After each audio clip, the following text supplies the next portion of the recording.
Friends, இன்றைக்கி வந்து பார்த்தீங்கன்னா கோதுமை தோசை. இது எப்படி பண்ணணும்னா கோதுமை தோசை வித் நாட்டு சர்க்கரை. இது ஒரு டயட் தோசை.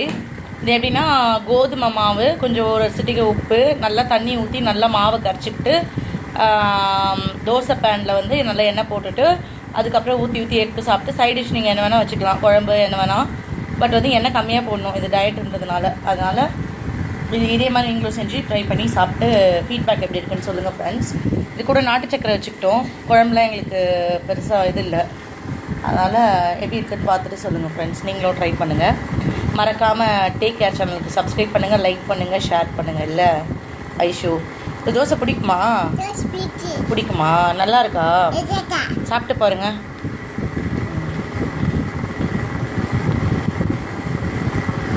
சரி, சூப்பராக இருக்கா? ஓகே ஓகே, சரி ஓகே ஃப்ரெண்ட்ஸ். ஐஷு பாப்பாங்க இந்த தோசை பிடிச்சிருக்கு. மறக்காமல் நீங்களும் இந்த மாதிரி செஞ்சு ட்ரை பண்ணுங்கள்.